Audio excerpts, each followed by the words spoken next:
This episode is brought to you by Zencastr. Zencastr is the #1 tool for all podcasters. You can record high-fidelity audio between remote locations and get studio-quality sound. Go to Zencastr.com and use coupon code THATENTERTAINS for 20% off for 3 months or 20% off an annual plan. Everything is Awesome is part of Courts and Parts, a podcast network featuring pop culture, TV, movie, and geek podcasts. Check out some of our other shows, like TV Ate My Brain, Let's Chat with Revelant Friends, and Podstalgic at courtsandparts.com.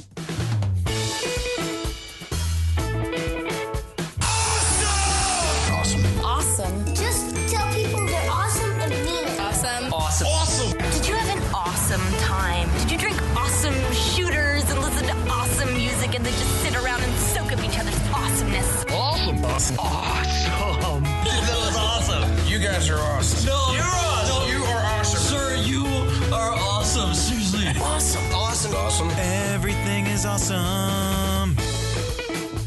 Welcome to this week's edition of Everything is Awesome. I am your host, Kev, and this is the show where we sit down and talk to awesome people about awesome things. We took a hot minute of a break to from the Philadelphia Podcast Festival celebration. Now we're back at it. We're continuing the celebration.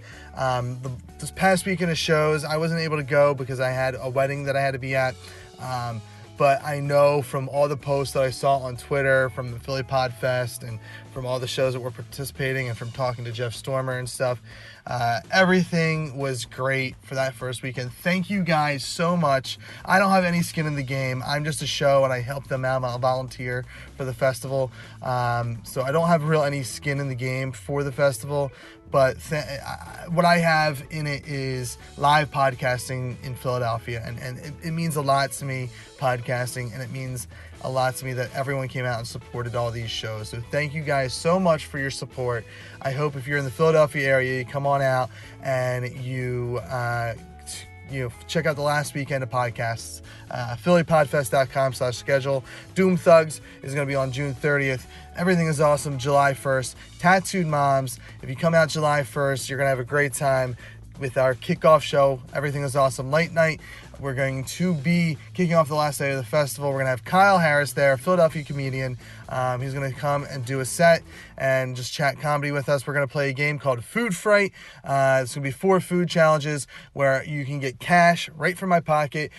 You can get prizes sponsored from Tattooed Moms, from Mind Escape, an escape the room adventure down the street on South Street, and a couple other things. It's going to be a fun time, and I'm hoping that in the next episode, tomorrow's episode, where I'm sitting down and talking to Greg from Philly Famous, I hope to have my final guest confirmed and able to announce that. But in the meantime, make sure you check out at Real Awesome Pod or at That Nerdy Kev on Twitter for final announcements. You can also follow us on Facebook.com/Real Awesome Pod. We have an event on Facebook's website where you can let us, you can follow the event and let us know you're coming.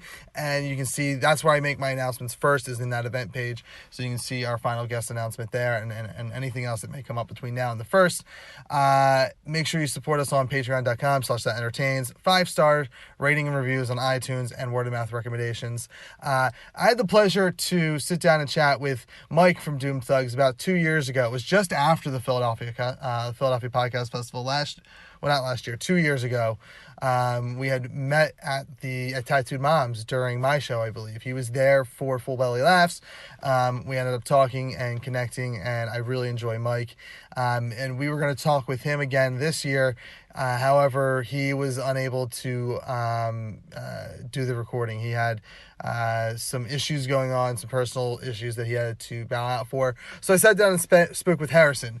It's nice to hear another perspective from the same show, and so the co-host. And it was nice hearing a different perspective and talking to Harrison, who is also a really cool dude. I've talked to him. He's come out and he's a big supporter of live podcasting. He came out and supported the 100th episode of Everything is Awesome at Amalgam Comics and Coffee House.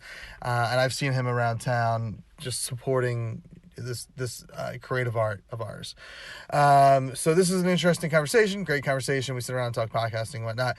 I'll be back on the other end to wrap things up. But for now, here is Kevin Harrison talking podcasting, Doom Thugs, and the Philadelphia Podcast Festival right here on awesomepodcast.com. So, God, and also, uh, you guys are this weekend recording number 200, right? Yes. So yeah, this Saturday is our barbecue for the 200th party. And what we're going to do is we're going to shove a recorder in people's faces and just make them talk into that, and then we'll stitch together that for the actual episode. That's cool. That's cool because I remember I don't know if it was talking to you guys at one of the live events or when I had Mike on the show like 2 years ago. But you guys before the festival did like a live show, but like I think this is so awesome in hard like indie, like in a basement, right? Like a basement live show. Yeah, so that was in Mike's basement, also where we record the show normally week to week. Um, the what we did was we grabbed a bunch of folding chairs and we did a sort of live game show thing. At that point in time in the show's history, we played a game I invented called Guess That Movie a Lot. And eventually we Mm. put together about 5 people who were the quote unquote champions. And then we had all 5 of them compete live. We had like a TV setup, and it was sort of like a game show aspect. One of my family members, who works as a programmer, developed an app to actually help run the game, so then the people in the audience could like follow along with what was happening. Oh, that's neat. Yeah, and we shoved like about like I don't know 25, 30 people in the basement, did all the recording for that, and then cleaned up the chairs, and then it was Party City. That's awesome. Yeah. Uh, yeah, I love and have you guys done other like kind of shows like that besides that one and number 200 or are they the only two? We did 100, which was the same thing where we Okay. what we're gonna do this weekend is we're 100. We just had a recorder, or it might have even been my cell phone and Mike's like a tandem, my cell phone, Mike's cell phone. Yeah. But we just like sort of like cornered people, had them talk.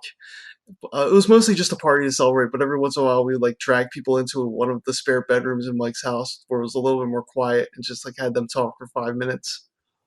That's neat.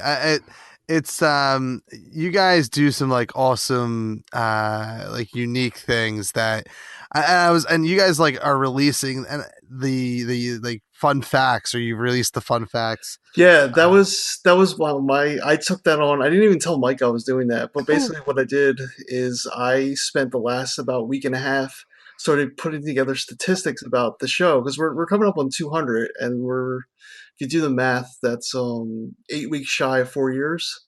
Yeah. And like, for me it was amazing going back, and like the early days feel like a lifetime ago. And I was actually Yeah. like, when I was going and looking back at the old stuff, I was like, oh yeah, we used to do this and we used to do that. And there was a period of time like where we didn't have our intro song, and every week we would just use a random song to intro the episode.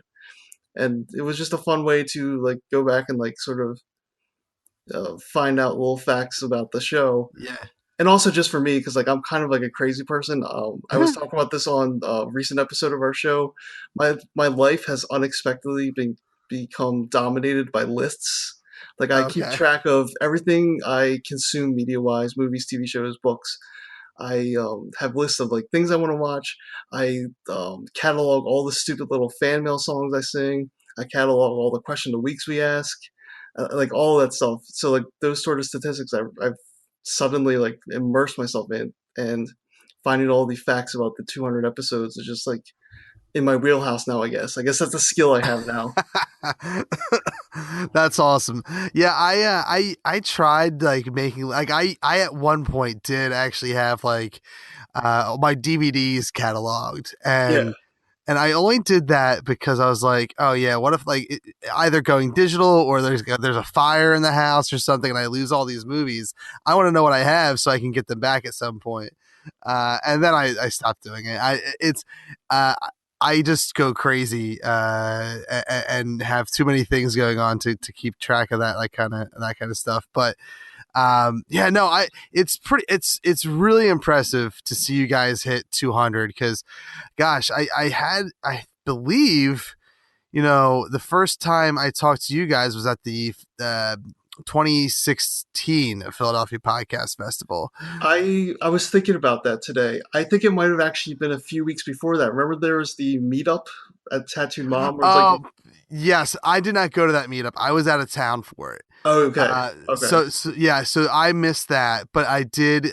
You guys, I think maybe you guys performed the following weekend, and I was there performing on the same day as Brian Durkin with Full Belly Laughs. Okay. So I think you guys were there to support him. Yes.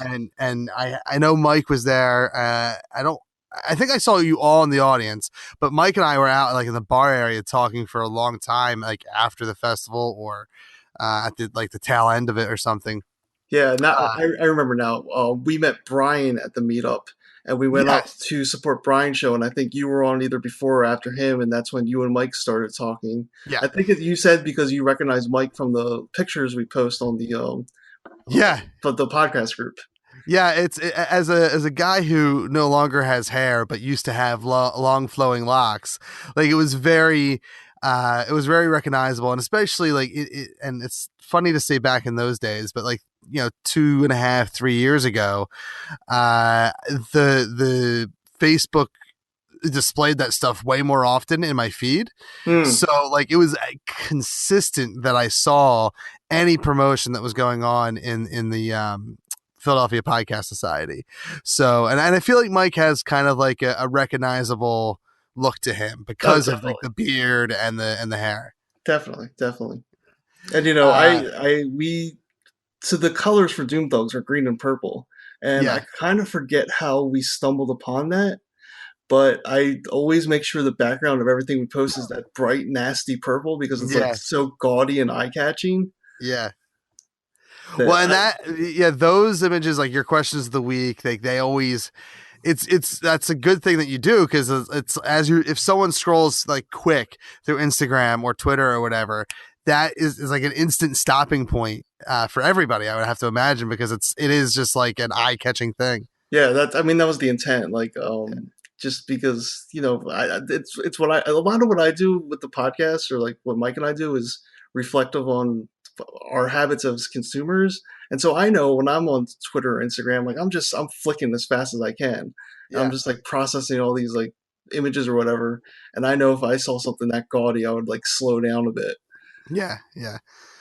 I was thinking about it because I guess when we first started talking back at that festival, you guys, because I think I remember you guys hitting episode 100. So you guys at the festival, were you at 100, like the 2016 festival? Were you at 100 already?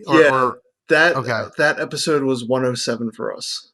Okay, so I probably was paying attention to you guys like right as you hit 100 and whatnot. Okay. And to me, like there's a lot of statistics that I kind of look at as far as like a general podcasting thing, and I've read somewhere where there's these like every podcast, 1 million of them start, and if 1 million of them start at episode 1, maybe half of them get to episode 10, and out of those, maybe half of them, if that, maybe even 10%, only get to episode 50. And like beyond that, you kind of like stop paying attention, I think, to stats, save for like, oh yeah, great, I'm hitting these milestones with 100. 200 to me, I think is so important because I've been podcasting. Come July 1st will be my 11th year doing this. That's amazing. It will be my 11-year anniversary doing it, entering my 12th year. And but I don't have a single podcast in those 11 years that I have hit 200 episodes. I've been part of one as a co-host that wasn't me. I didn't create it. I was contracted for it. That went beyond 200. I think by the time I left, I think it was at 280. But I've never personally ran something or been part of something for over 200 episodes yet. I got close. I think the closest I got was 167. I think is what Happy Hour ended at. Yeah. So to me, like me spitting out these numbers about podcasting for 11 years or 12 years or whatever, is like means nothing when I hear that you're the second podcast I've now talked to in the last, we'll say, year that's like hit 200 episodes or is about to hit 200 episodes. And that to me means so much more, because even if I know you guys kind of had, and we can go over the history of Doom Thugs in just a second, but I know there was like kind of a big break for a little while in the early days, but Yeah. but for the most part, you've been consistent at a weekly podcast for 200 weeks. Yeah, once we relaunched, we haven't missed an episode. I mean, during the holidays, like Christmas time, we'll usually release a very short, maybe 15, Yeah. 20-minute episode, just like a check-in, just like, hey, we're still doing it. Don't go away. Yeah. We'll be back Yeah. next week. But yeah, I think a huge part of it is that, Mike and Justin were friends. They're the ones who actually started it. I've been friends with Mike since high school. And really what it kind of turned into us is a weekly scheduled meetup to hang out with your friends.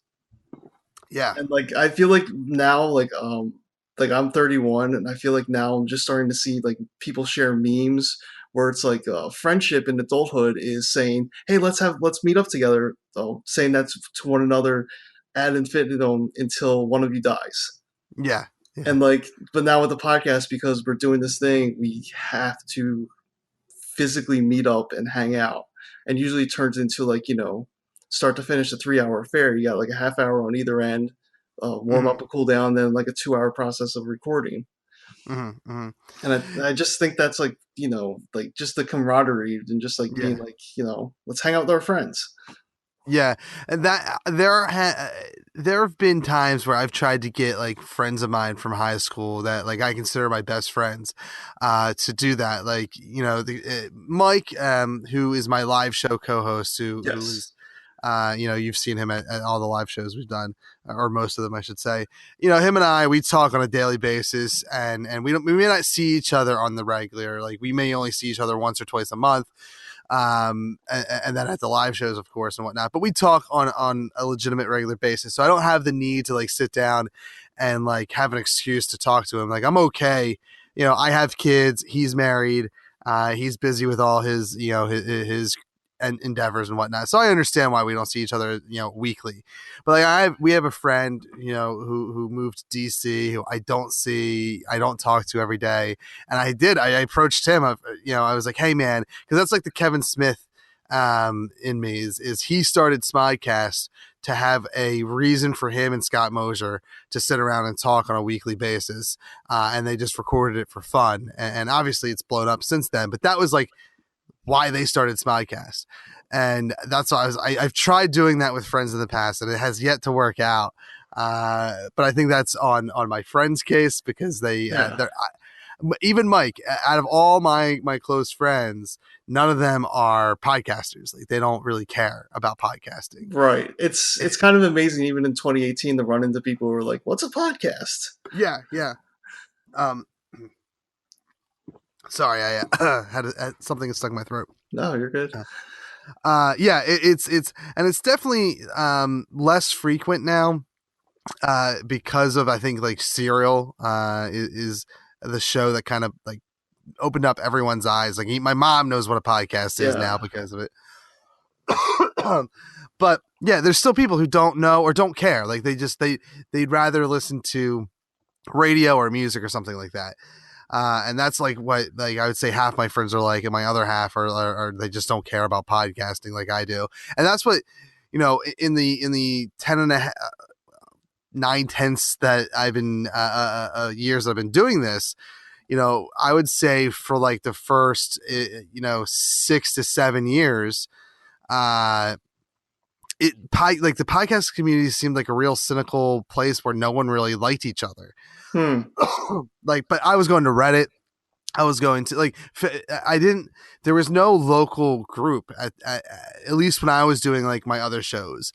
And then when I started Everything is Awesome is when I discovered the Podcast Society for Philadelphia. And like, since finding that, like, as long as you stay there and on Twitter and pretty much anywhere but Reddit, like the podcast community is super like embracing and loving and super like inclusive with everybody. Yeah. I mean, staying off Reddit's just good advice anyway. But, Yeah, unless you're just like, I enjoy looking at like the fun pictures and like I feel like there's a couple safe Reddit channels that you can yeah. go to. Yeah, I feel like But everybody has like one or two that they feel comfortable in. Like my rule of thumb recently is like Reddit's really good for objective facts, like such and such movie releases on such and such day, or like yeah. this baseball team beat this other team tonight in this game. But anything other than that, it's like it's sketchy to me.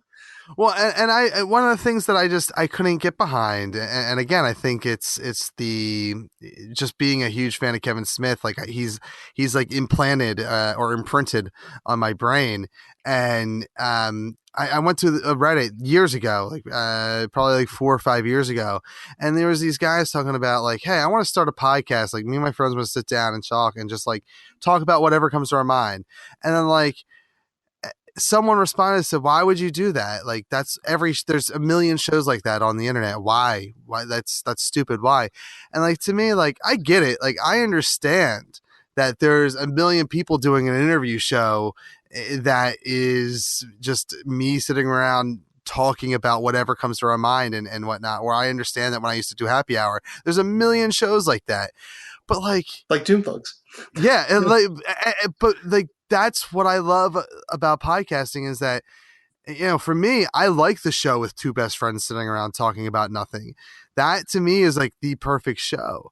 And to have like that community on Reddit that's like that's why instead of why not blew my mind and was not like, that's why I don't like Reddit for podcasting, where it's at a time it felt like the only place to promote it.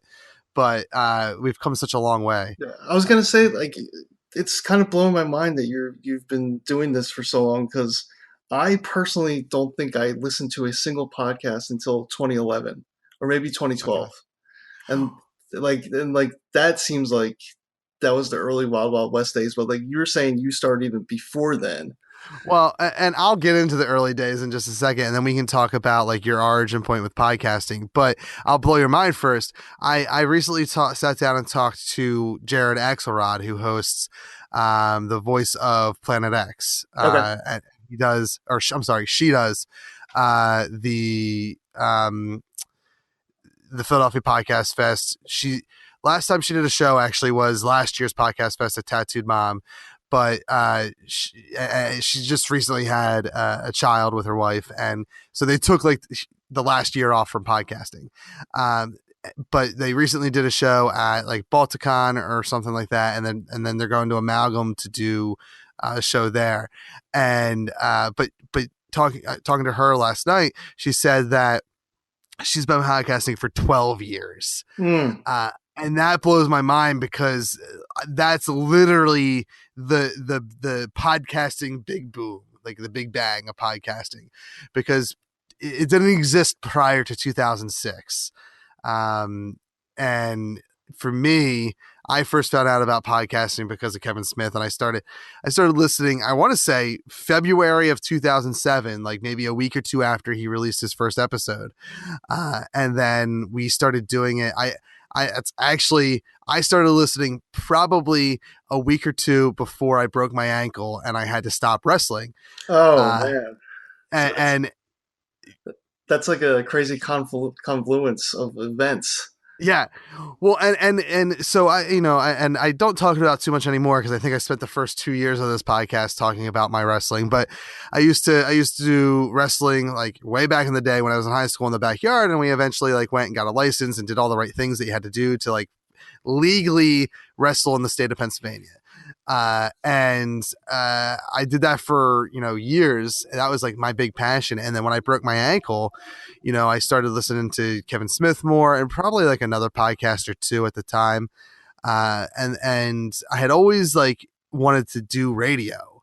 And over the summer, me and my producer at the time, Santoro, connected, and we decided to like start a podcast. And it was me and one of my friends hosting it. He was producing it. And it was the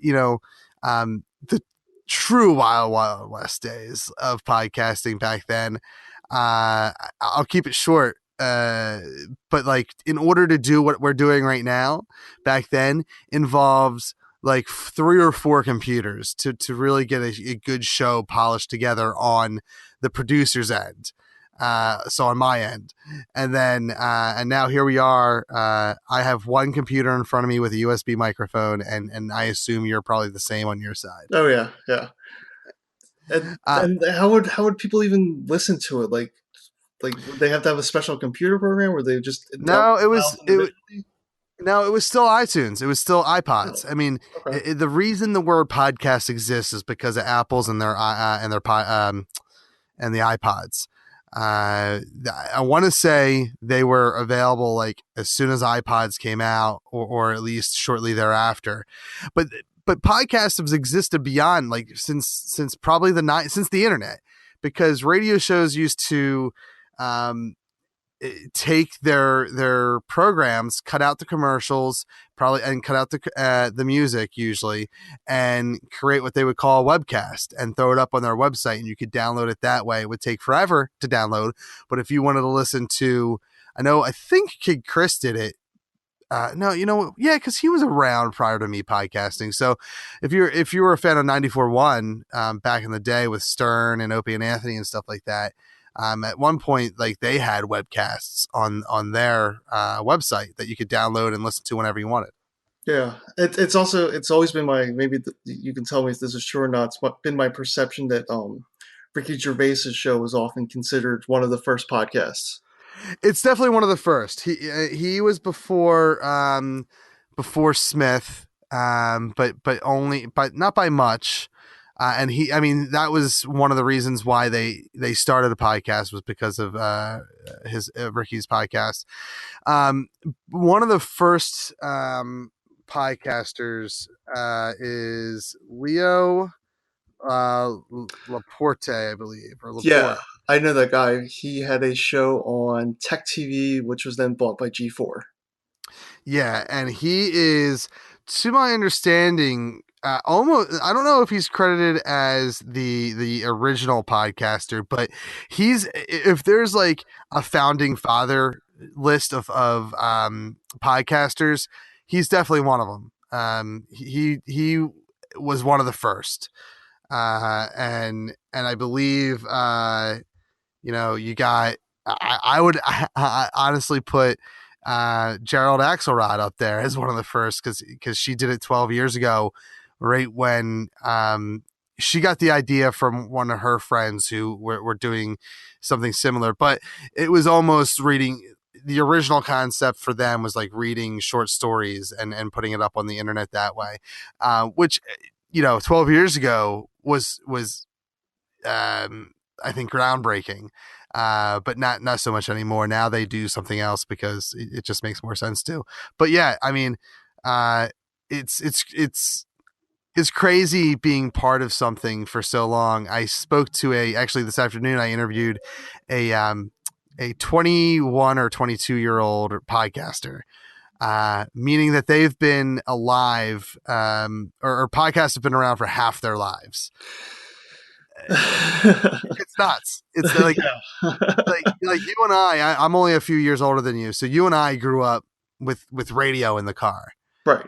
This kid potentially grew up with podcasts in the car, or podcasts at his fingertips. And that's crazy to me that we're in a generation. I mean, my own kids, they know what podcasts are. They know what when they've seen my mixers and they've seen my microphones, and they've sat down and recorded podcasts with me, and they understand the concept. So in 10 years, in 15 years, there's generations of kids who will not know what radio is at all. Oh yeah, definitely. So I babbled, I think, for most of the 20 minutes that we've been talking. So let's officially have you talk and get into you mentioned about 2011 was when you first started knowing podcasting. So what's your origin point with the podcast? Okay, so 2011 is roughly when I discovered podcasts. 2011 also happens to be when Mike and Justin started the first iteration of the Doom Thugs podcast. And at that time, all they had was one of those white snowball microphones, Yes. and everybody would Mike would hook it up to his MacBook, and everybody would like very like knee to knee, hip to hip, sit around the microphone, and we would talk. I was not a co-host or anything. I was a guest maybe twice, definitely twice, maybe three times. That iteration of the show lasted about 12 to 15 episodes, not that long. I believe what happened was Justin moved away, and that's why they had to shut down the production of the show.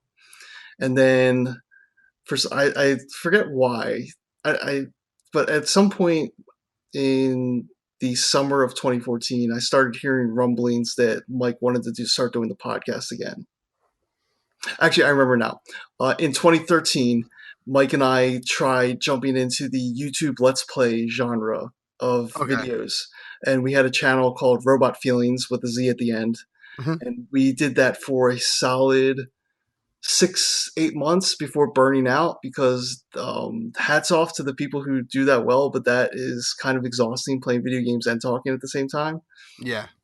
And on top of that, I was doing the editing for it. And to me, video editing is something I've learned to do over the years. I don't necessarily enjoy it. Like me personally, like I've also been using Photoshop for like close to 15 years, but I legitimately enjoy using Photoshop. And there's a different sort of mindset to the two. Yeah. But anyway, with the Robot Feelings, we burned out on that. And that was like summer into fall of, and it's summer into winter of 2013. And then I think Mike got the itch back to do something creative, which is why he talked to Justin about starting up Doom Thugs again.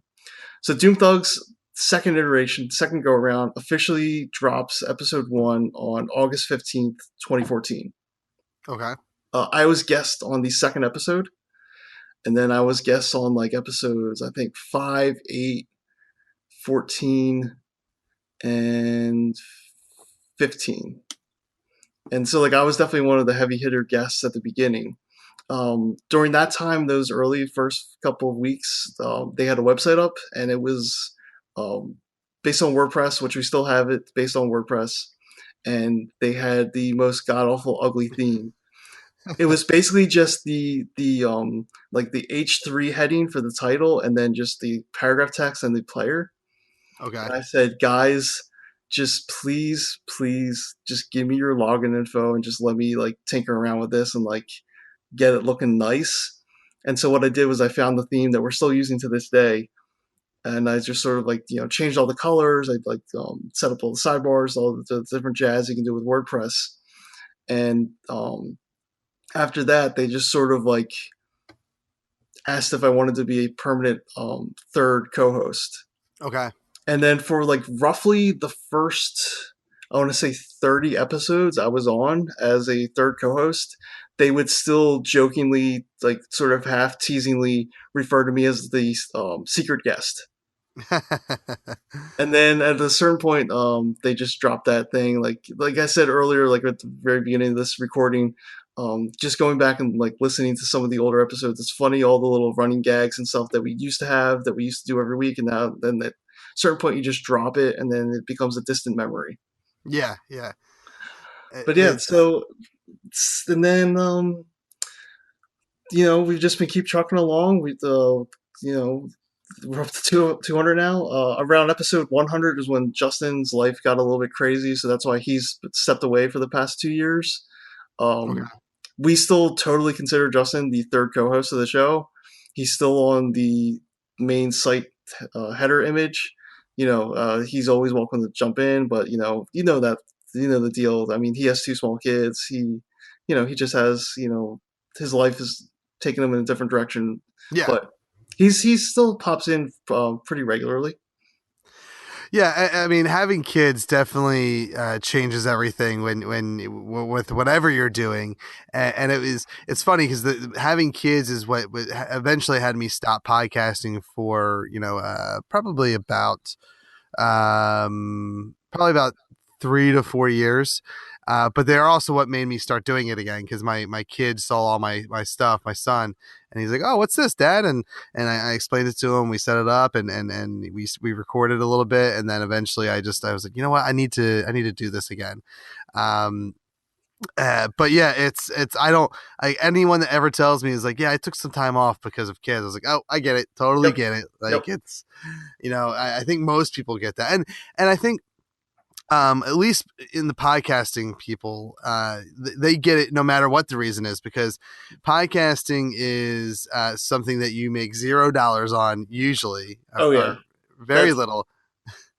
that's something that I tell people because I've been so I don't know if you've been in this position, but we at Doom Thugs have been in the position where at this point two different podcasts have started up directly because somebody was a guest on our show. Okay. And both times I made it adamantly clear to these two different people for their two different shows that you have to be willing just to put your head down and do it for the love of the game. Yeah. It's like you're not going to make money, you're not going to like blow up the iTunes charts. I mean that's always the end goal. Like that's always like an amazing like goal to work towards. But like realistically, I honestly think part of the reason why I think there's a lot of reasons why Doom Thugs has been so successful, and I can get to those in a second. But I definitely think one of them is that we have the ability to monitor metrics of our show, but Hmm. Mike and I purposely ignore them. Yeah. And so, because we purposely ignore those download metrics and like traffic data, it always makes it so that we're doing the show for the love of it, not because we're trying to chase numbers. Yeah, and that took me, including the time that I took off from podcasting, that took me up until Everything Is Awesome to figure out. Uh, when I first started podcasting, it was in 2007, it was a very new game, and it was like, how do we do this? Like, so that we can eventually get a radio gig or something like that. So there was like something in the end game, and then when I started producing and hosting on my own and having full control of what I was working on, it was like, how do I do this for a living? Like, how do I make this a way to make money? And it wasn't until I had kids and took time off, and I sat down and said, I've done at the time like 13 different variations of podcasting, like different shows and whatnot. And I was like, I'm gonna start my 13th or 14th show. What do I want to do? And like, I love talking, I love conversation. The biggest pain I have doing a podcast now I guess I started it back up right around when I was 30-ish. It was scheduling with people and scheduling with hosts and co-hosts and stuff. And I was like, well, what if I just eliminate that and just have a new guest host every week, and it's just me having a conversation with somebody. And that's when I realized, like, I won't think about money. I won't think. Same thing with the Right. metrics. Right. I have it hooked up. I see it every time I log into my page. Because I'm an idiot and don't take it off my homepage or my dashboard for WordPress, but I never sweat the numbers. Like, and I don't like I couldn't tell you. I know that the only thing I know is that we used to get a lot of downloads, and then when I had like a mental breakdown over the winter break and stopped posting on a regular basis, they went down. That's the only thing I know. I know our numbers aren't as high as they were this time last year, but I don't care. Like, it's and I do it for me. I know my guest probably wishes I cared more usually, but at the end of the day, like, I've been really lucky to have like where recording is messed up in the early days of this show, because of the program I was using, and I was really fortunate to have like 4 out of the 5 guests that it happened to like come back on and do the show again, Right. and like it was great, and because they were so grateful with their time, but I was also like, man, like, those conversations that we lost were still fun for me because it ended up being just for me and the guest, but that's what it's for me. That's what it's about. Like, it's about the conversation more so than anything else. And I'm sure, again, my audience will agree that I don't care about them because I don't I don't post on a regular basis still, and I tell the same story on several different episodes just because it usually comes up around the same time. I re-listened to the early episodes, and on episode 3, I think, is a story Mike just told again on episode 198. Like, It's you go long enough and then you just repeat the story again because what else are you going to do? We've only been on this planet for like some 30 odd years. You only have so Yeah. many stories. We've been podcasting for 4 years. There's going to be repeats, but it's fun. Mhm. Like to me, I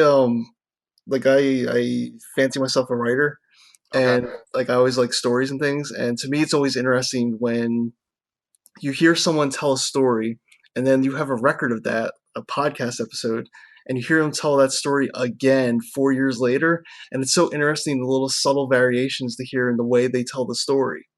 And like, maybe they're a little bit more calm about telling it. Maybe they're a little bit more sharp in their description of the scenery and things like that. It's an interesting oddity about humans, like when they tell stories. Yeah, and it's usually something changes. Like, and I know I'm guilty of it too. Where like there's something of the story that gets either embellished or maybe like held back a little bit. Each time you tell it, something a little different, and it could be simply just the way you're telling it. Like you said, it just Yeah. comes Well, out. and like you also like have the. I think this is true that sometimes when you think of your memories, you're not thinking of the actual event that happened. You're thinking of the last time you remembered it, Yeah. and like that sort of weird like brain trick that you experience. And so like I have memories that I go back to, but then it's like, am I really remembering like the exact moment that happened, or am I remembering what I think I remembered about it? If that makes sense. No, yeah, I'm in the same boat. It happens frequently, especially like, so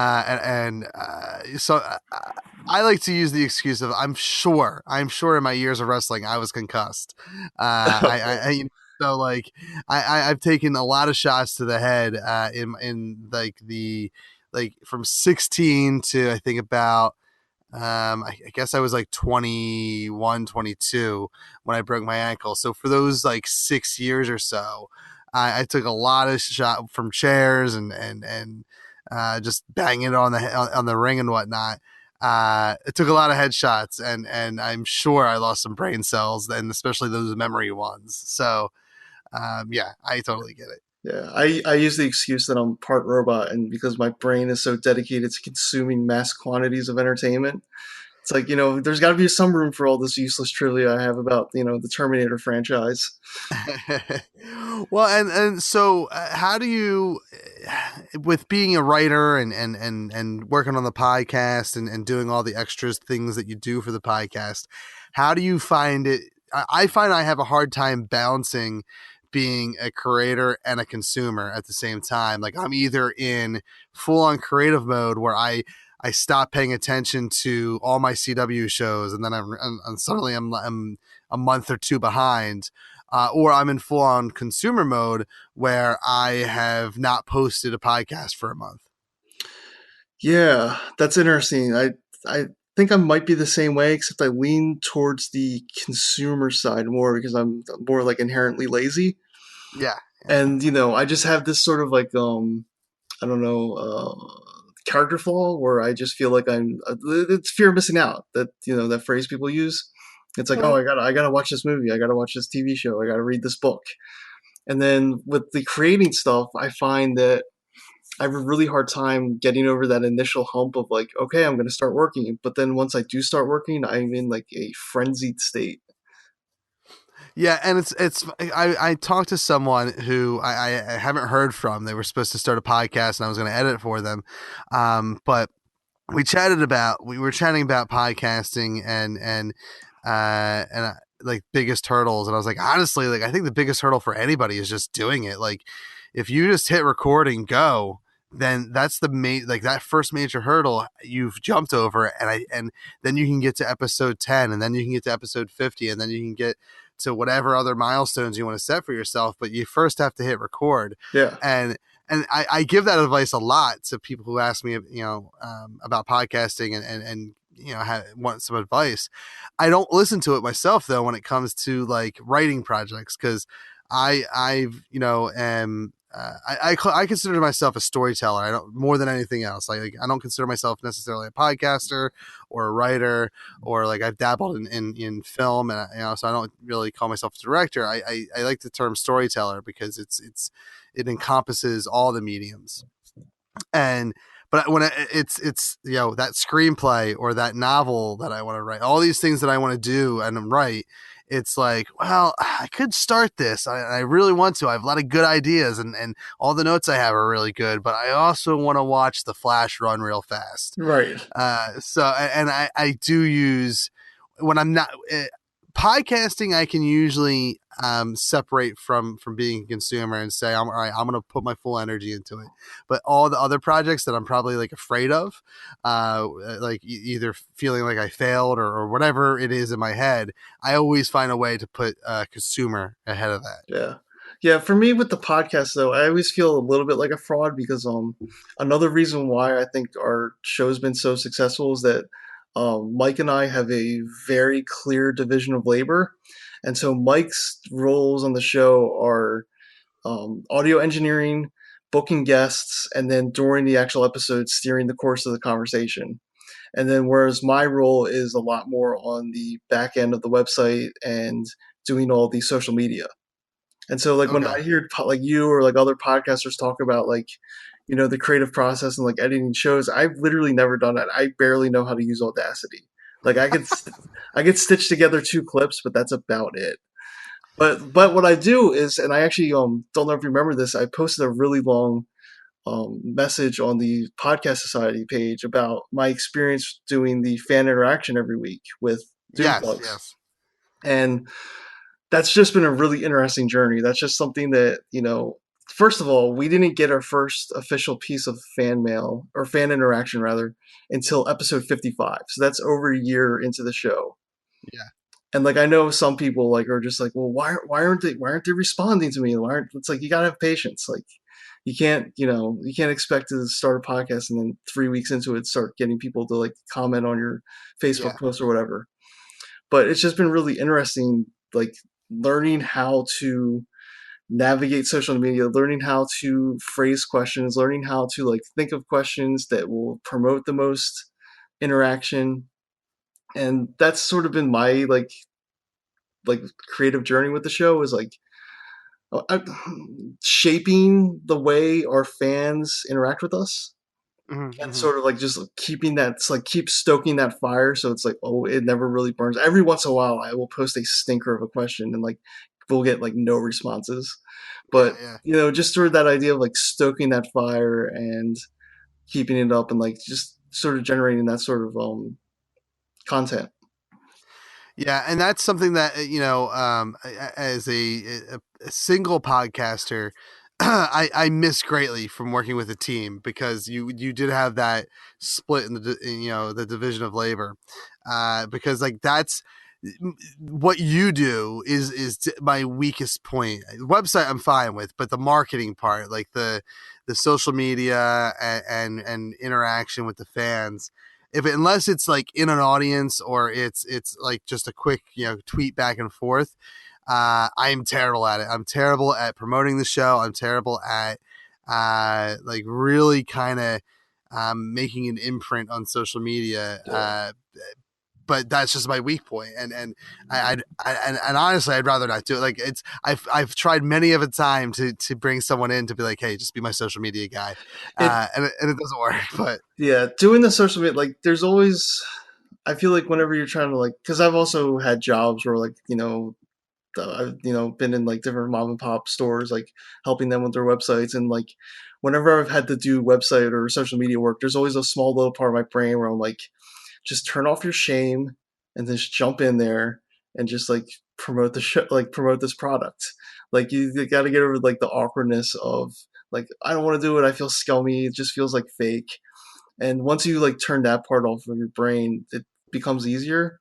I would also say that like doing a podcast itself, consistency is very much key. Like I think that we've trained our audience to know that on Tuesdays, sometime between 10 and 12 or like 10 a.m. and noon is when our question is going to be posted. And so like if like they know that's the routine, I know that's the routine, and then therefore it sort of just becomes a force of habit instead of like that constant grind of like starting and stopping, like stop and go of promoting social media stuff. Like once you're in the routine, then it just becomes a lot easier to keep up the routine. It's kind of like working out too. Yeah, yeah, and that's the thing is I'm a real great starter, but I'm a real bad finisher. Yeah. And so that's like I always have these great ideas for the social media and stuff, and I do it for a couple weeks, but then I get really that's the problem is I get bored with it, or again, one of the reasons I stopped podcasting was because I became a parent. Like I don't have all the time in the world. And Right. to me, like I've kind of finally within like the last year said to myself, like, listen, like you're not going to be able to do everything by yourself. And unless you can pay somebody, you're not going to be able to get anyone to do it for you. So I'd rather concentrate on like this part of it and making sure it sounds good and getting it up and whatnot than, the other stuff. And like my big push this year was getting on panels and running panels at Comic Cons, and we were able to do that. Yeah, which And congratulations, by the way. That's yes, amazing. thank you. Yeah, it was such a fun experience, and that's like I don't know how you guys operate on on a yearly basis or whatnot, but I always feel like at the anniversary point of my show, I feel like that I need to do something as far as like, all right, I need to change my show up a little bit to keep it interesting for me and my audience. And so I always tweak the show a little bit around February, usually at like the show that's after our anniversary show. And then I also try to like, as I wrap up 2018, I want to say, all right, what do I want to do in 2019? So like the Yeah. end of last year, I said, I want to do cons with the show in 2018, and we were able to do it. So yeah. How do you guys do stuff like that? Do you like have? Yeah, well, first of all, we have a running joke that each year of the podcast is called a season, like a season of TV. Okay. Yeah. And so we're in season 4 now. You're for in August. That's when we'll go over to season 5. I think season 4 our goal was new blood, like getting new guests. We sort of fell into a routine, like asking the same 10 people over and over again to be on the Yeah. show, which those 10 people are fabulous people and will always lend themselves to a great episode of a podcast. But we've just noticed that whenever you bring in new blood, we tend to get a spike in new listeners because those people tell their friends and blah, blah, blah. Yeah. And then for me, in addition to doing the social media, I'm also the official, unofficial game master of the show. Okay. One hook of the podcast is that damn near every episode we play some sort of game amongst ourselves. And so Okay. my challenge was for this year to create new games for us to play. And like I've invented a couple new games that and like like anything else. I think I invented 4 games or 5 games this year, this 4th year of our show, and maybe like 2 of them stuck. Okay. Whereas like the other 3 were just like, okay, we tried it once, but it didn't really work. But the ones that did stuck are now like instant classics in our repertoire of games that we play.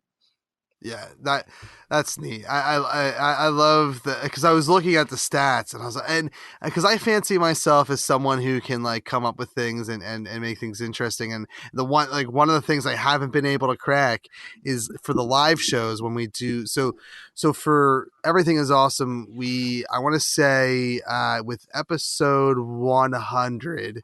We finally deviated from the late night format where it's me, a co-host, and monologue, game, guest, and comedian or musician, and we did like an actual play podcast where we had Jeff Stormer from Party of One come in and run a game of that he developed for us. Yeah. And Was then this the show at the comic book shop? You were there. This was an amalgam. Yeah. That was like one of my favorite live show experiences that I've done. That was a really great show. That was a really great show. Thank you. And all that credit goes to Jeff Stormer and the guests. Like I was the least funny person on that show because I had a stand-up comedian in Garrett Smith. I had 3 professionally trained improv comedians there. And then I had Jeff Stormer, who is just one of the best storytellers I know, one of the best podcasters I know. And like, Wow, your the 2016 Podcast Fest was your first Podcast Fest, right? Yes. Yeah, so like that class, even though you guys started your podcast before that, that kind of like class of 2016, as I've kind of dubbed ourselves, like me, Jeff, you guys, Brian, and Quest for Magic and Steel, and some others, like like I love all the there's a reason I talk to you guys a lot. There's a reason I try to book you on shows when I'm booking shows, because I just love your shows. And Jeff is just one of those guys where and Mike and you are the two from Doom Thugs I've talked to the most. Because who's the third one that does the live shows with you? Do you mean Justin? Oh, so that is Justin who does Yes. okay.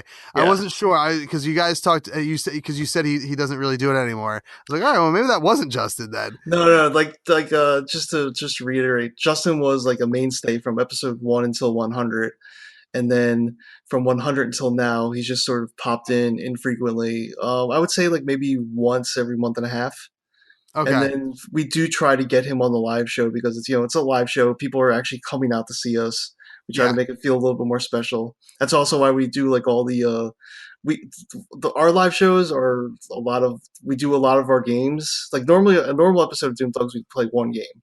But our Yeah. live shows, we do like a lot of games, and a lot of them we alter the rules so that we can give away crap to the audience as like a little thank you, Yeah. for coming out. The one year we gave away like Nerf guns and fidget spinners, and I had a DVD of literally 8 Jackie Chan movies on like one disc. It was a double-sided dual-layer disc, so there's 4 movies on each side. We gave that away.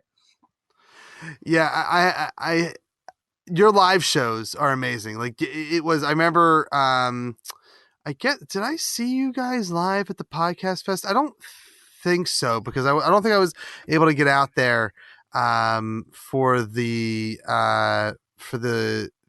second weekend that first year. But I guess the first time I saw you guys live was when I did that March show at Atomic City, and you guys did the show with us. Yeah, that was a really fun show. And yeah, that was so much fun. Then I saw you guys at last year's festival show, and it was really fun. Like your live show experience is, I think, one of the best. Like it's. I think you and Full Belly Laughs are the two, I think, best shows I've seen live when it comes to live podcasting and local Philadelphia shows. You guys are just good. You're so good at it. It's like so natural for you guys. Yeah. You guys have a really good time. It doesn't seem like scripted or anything. It's so good. What's funny is each live show we do, I get more and more nervous because I feel like we knocked it out of the park the first time, and then like I'm just like I don't think we've had a bad live show yet, and I'm knocking on wood that we don't have one this year. But I've had a weird history with stage fright, where like when I was in high school, I was forced to do a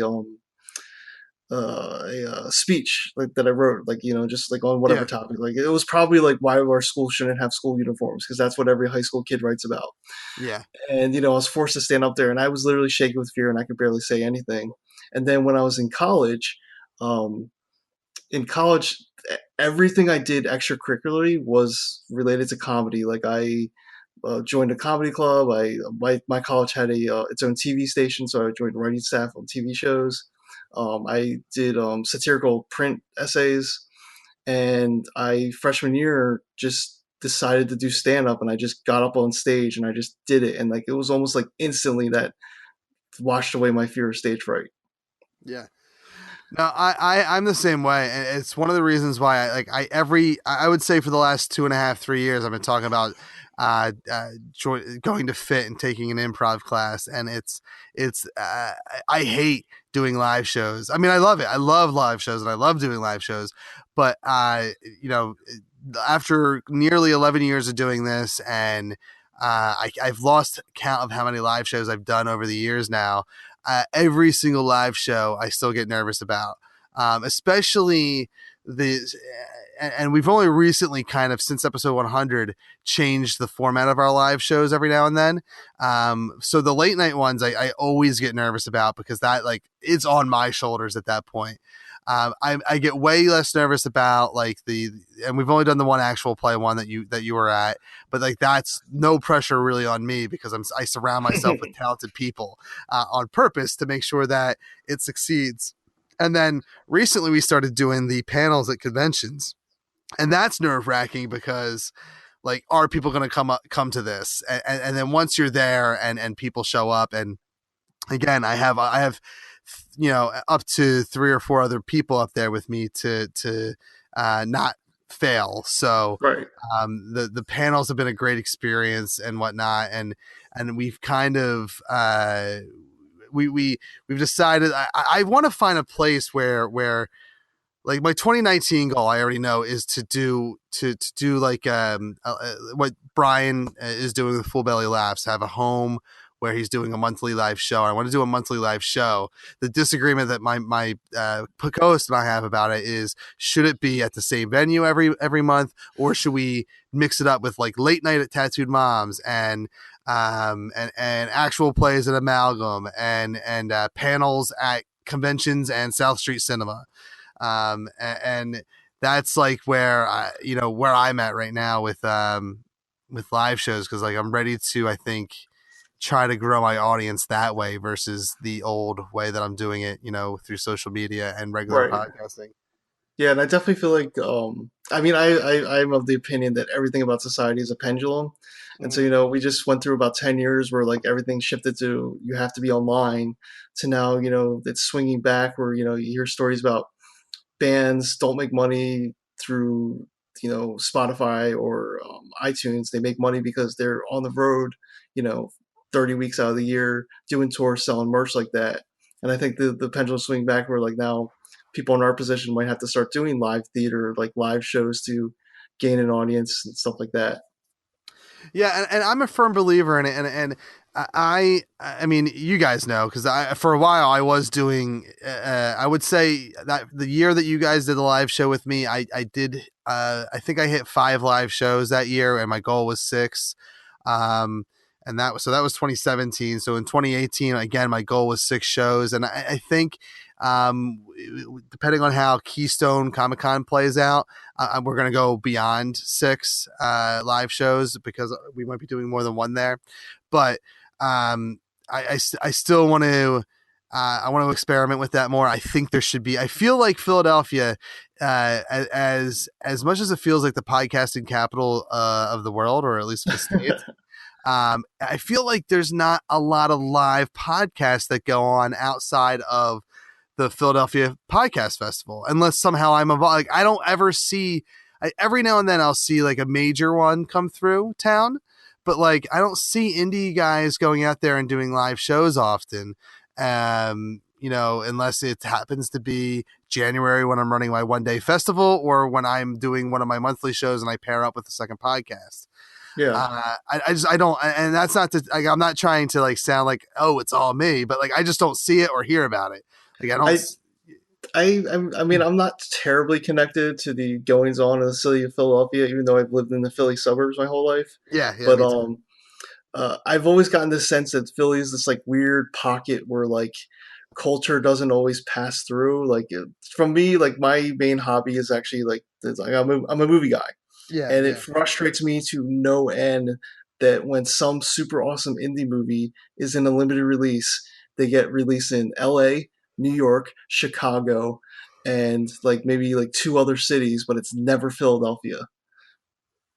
Yeah, it's and I think like, I feel like Philadelphia is like hitting its peak as far as like art and culture and just like a creative center.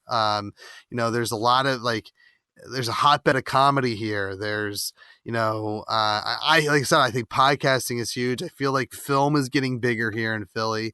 And you don't hear about film too much, I don't think, but I think that comedy and music is probably the 2 things that kind of run the city.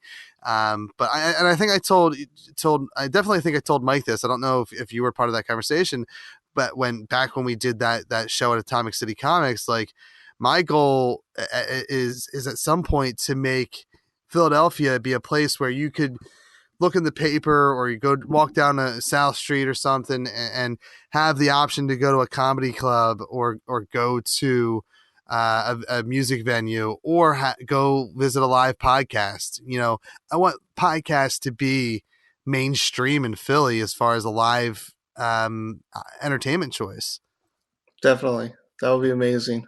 That'd be really cool. And I found some really great ideas actually, like doing some research on other festivals that once, you know, I'm assuming I'm going to see the people that run it this year, but I'm going to sit down and chat with them about it because I feel like there's some good things that we can be doing for the festival. And that's why I try to treat January while it's all about raising money for, for cancer research. I also try to showcase Philly shows and try to promote it as, hey, this is the preview of the bigger festival for Philadelphia in the summer. And I feel like there could be more of that happening on a regular basis. So I'm hoping to sit down and have that conversation at some point. But yeah. So before we go here, we didn't, I broke the first rule that I've been trying to set up for these Philadelphia Podcast Fest specials. We didn't talk about the festival show that you guys are doing this year. So let's get into that now. When are you guys performing and where at? It is Saturday, June 30th at 3 p.m. Tattooed Mom. And Tattooed Mom is definitely like that. I love Amalgam. Amalgam has been, Ariel's super kind to the podcasting community as well. I think it's like, I think it's my favorite, like, family friendly spot for sure for podcasts, but Tattooed Mom definitely has like the I guess technically it's only 21 and over, but I'll say 18 and over crowd. Yeah. I love Tattooed Moms. It's where we host the January festival usually. And it is a good time. It's a good, it's a great bar. I basically these days, whenever I go into Philly, it's pretty much only to go to Tattooed Mom.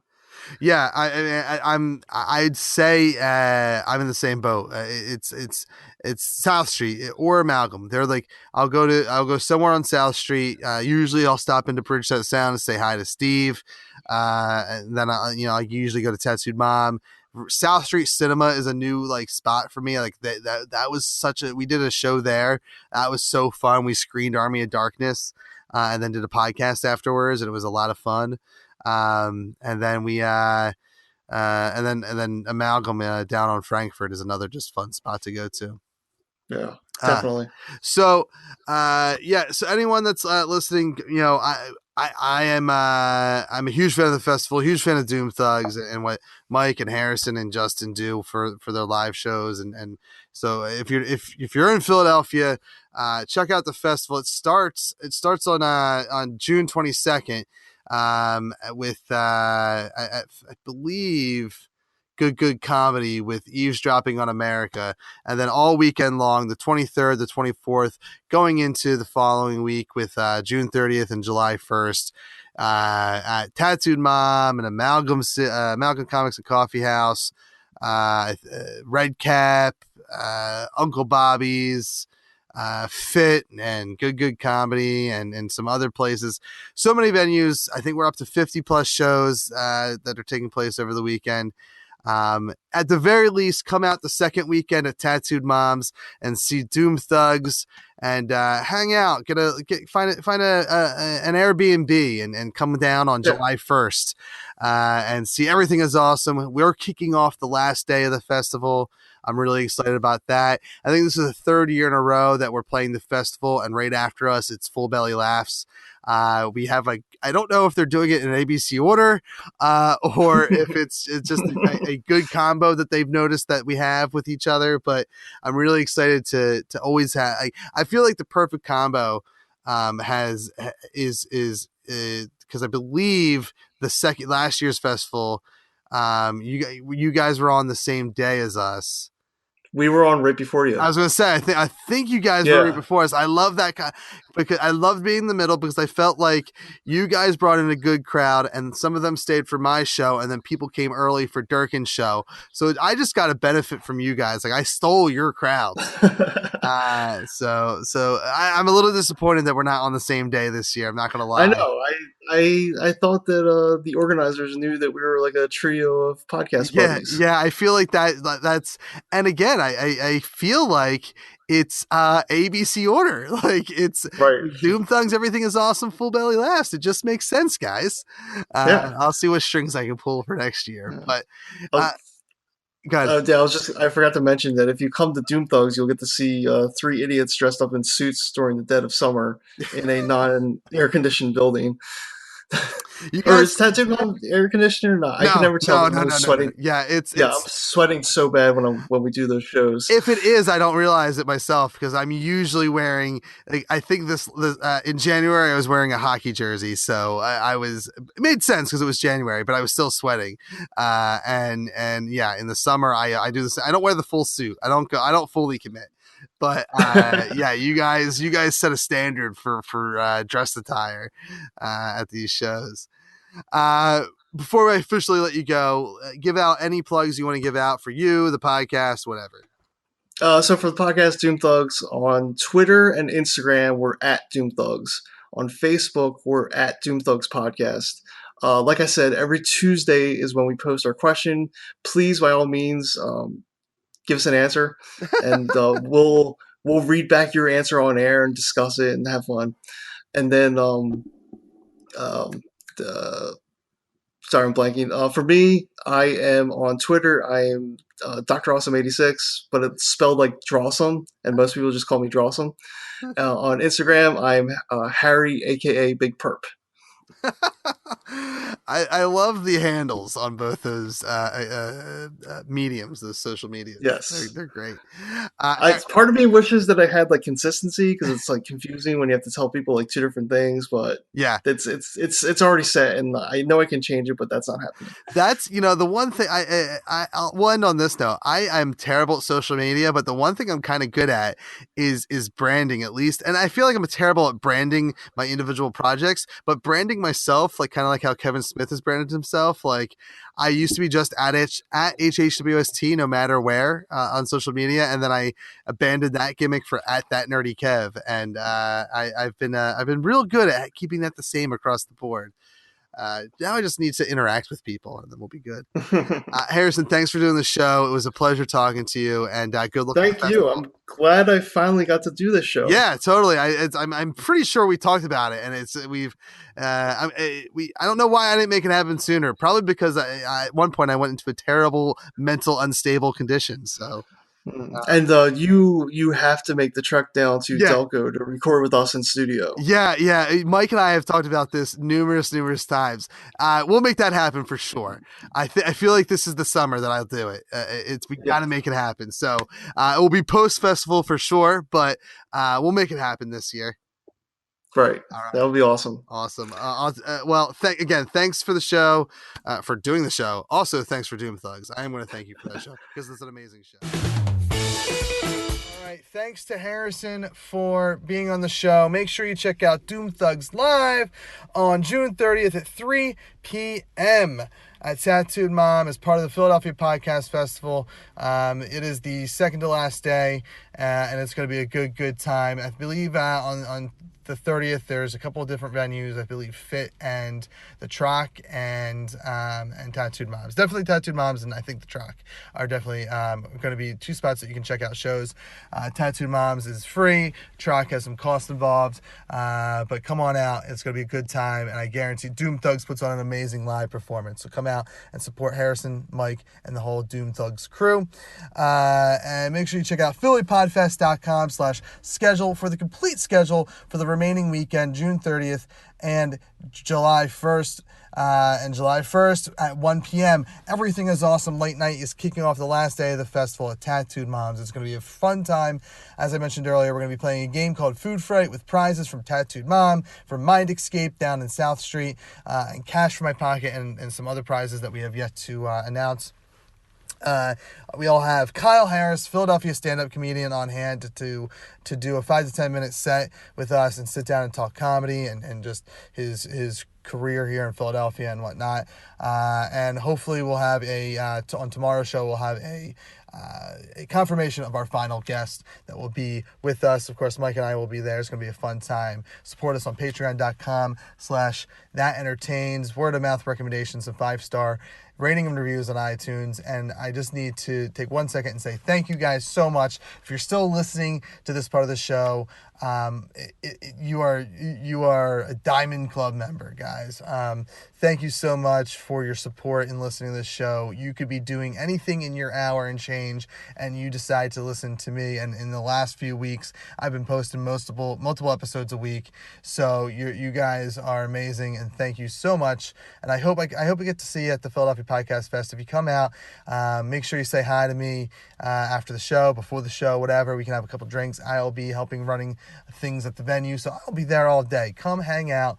A lot of great shows. Me, Full Belly Laughs, Philly Famous, just to name a few.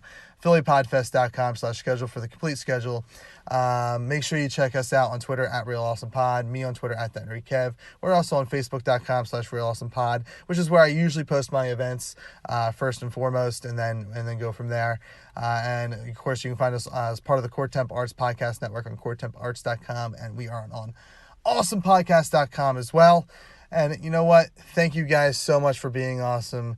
I know I feel awesome today. We've been awesome. Thank you for listening to the Core Temp Arts Podcast Network. To listen to more Core Temp Arts shows, visit CoreTempArts.com.